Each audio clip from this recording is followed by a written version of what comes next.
The United Nations Conference on the Human Environment was held in Stockholm, Sweden from June 5 to 16 in 1972. When the UN General Assembly decided to convene the 1972 Stockholm Conference, at the initiative of the government of Sweden to host it, UN Secretary-General U Thant invited Maurice Strong to lead it as Secretary-General of the conference, as the Canadian diplomat had initiated and already worked for over 2 years on the project. History: Sweden first suggested to ECOSOC in 1968 the idea of having a UN conference to focus on human interactions with the environment. ECOSOC passed Resolution 1346 supporting the idea. General Assembly Resolution 2398 in 1969 decided to convene a conference in 1972 and mandated a set of reports from the UN Secretary-General suggesting that the conference focus on stimulating and providing guidelines for action by national government and international organizations facing environmental issues. Stockholm Declaration: the meeting agreed upon a declaration containing 26 principles concerning the environment and development, an action plan with 109 recommendations, and a resolution. Principles of the Stockholm Declaration: 1. Human rights must be asserted, apartheid and colonialism condemned. 2. Natural resources must be safeguarded. 3. The Earth's capacity to produce renewable resources must be maintained. 4. Wildlife must be safeguarded. 5. Non-renewable resources must be shared and not exhausted. 6.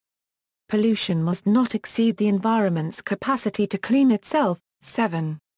Damaging oceanic pollution must be prevented. 8. Development is needed to improve the environment. 9. Developing countries therefore need assistance. 10. Developing countries need reasonable prices for exports to carry out environmental management. 11. Environment policy must not hamper development. 12. Developing countries need money to develop environmental safeguards. 13. Integrated development planning is needed. 14. Rational planning should resolve conflicts between environment and development. 15. Human settlements must be planned to eliminate environmental problems. 16. Governments should plan their own appropriate population policies. 17. National institutions must plan development of states' natural resources. 18. Science and technology must be used to improve the environment. 19. Environmental education is essential. 20. Environmental research must be promoted, particularly in developing countries. 21. States may exploit their resources as they wish but must not endanger others. 22. Compensation is due to states thus endangered. 23. Each nation must establish its own standards. 24. There must be cooperation on international issues. 25. International organizations should help to improve the environment. 26. Weapons of mass destruction must be eliminated. One of the seminal issues that emerged from the conference is the recognition for poverty alleviation for protecting the environment. The Indian Prime Minister Indira Gandhi in her seminal speech in the conference brought forward the connection between ecological management and poverty alleviation. Some argue that this conference, and more importantly the scientific conferences preceding it, had a real impact on the environmental policies of the European community. For example, in 1973, the EU created the Environmental and Consumer Protection Directorate, and composed the first Environmental Action Programme. Such increased interest and research collaboration arguably paved the way for further understanding of global warming, which has led to such agreements as the Kyoto Protocol, and also this has given a foundation of modern environmentalism.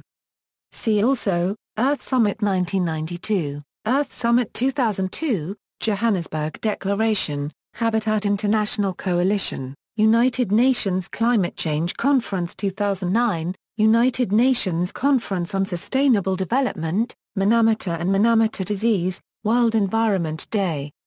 References. Further reading: John McCormick, The Global Environmental Movement, Schultz Walden, Horsen, Ein für Currency NGE Globale Umweltpolitik.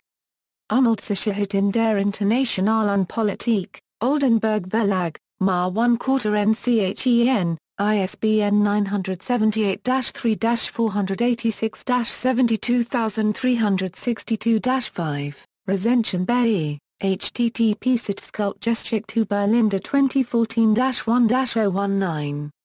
External links. Report from the United Nations Conference on the Human Environment held in Stockholm, 1972, introductory note by GA 1 quarter NTHEA handle, procedural history note and audio-visual material on the Declaration of the United Nations Conference on the Human Environment in the Historic Archives of the United Nations Audiovisual Library of International Law.